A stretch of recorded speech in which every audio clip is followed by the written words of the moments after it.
Encore une sortie par un temps plutôt pluvieux.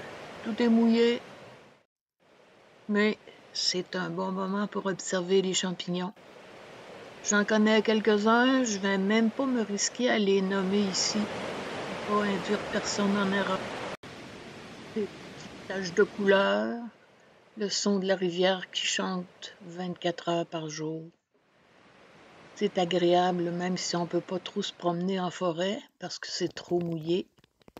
On fait des petites découvertes. Ah, celui-là, je crois bien que c'est un antholome abortif. On dirait autre chose, hein?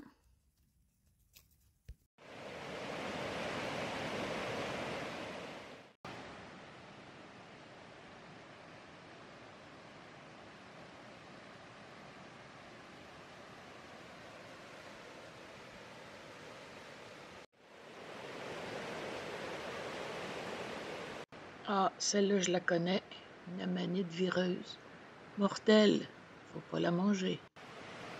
Et voici une plante dont je vous ai, je pense, jamais parlé. Elle pousse souvent comme ici en large colonie. C'est la médéole de Virginie. Son fruit est une petite baie bleue pourpre. On en trouve un, parfois deux, au sommet de la première corolle de 3 feuilles. Ensuite, on a une deuxième corolle beaucoup plus fournie sur une longue tige qui a l'air bien fragile. On peut faire une infusion avec les fruits et les feuilles, mais moi, si je le cueille, c'est pour une autre raison que je vais vous montrer. On creuse avec les doigts, doucement, en faisant attention à la plante. En creusant, on essaie de descendre le doigt le long de la tige pour arriver au rhizome. C'est comme une protubérance dans la racine, une protubérance totalement blanche avec des radicelles. Je creuse un peu plus loin le long d'une autre tige de médéole de Virginie.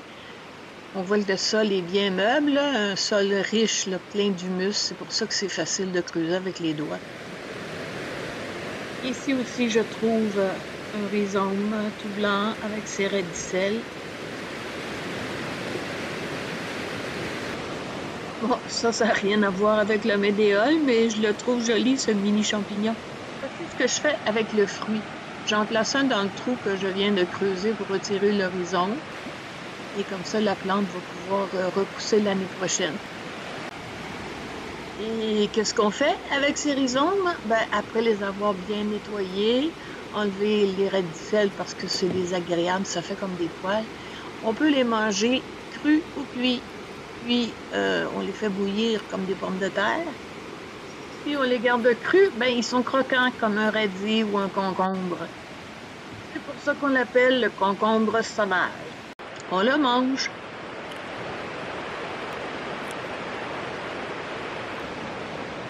Et non, c'est pas un écureuil qui a fait ça, c'est moi. On ne fait pas très beau. Tout ce que je trouve à faire, c'est de gosser.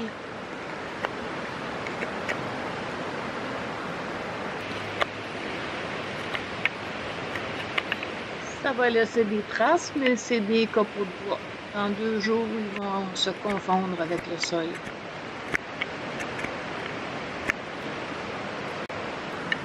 Et moi, je vais rapporter à la maison une nouvelle cope, presque terminée. Celle-ci, c'est une montagne couverte de sapins. Il y a aussi des gros rochers à la base. Au sommet, il y a un lac qui tombe en chute, en cascade. Assez gossé, je repars à la chasse aux champignons et aux médéoles de Virginie.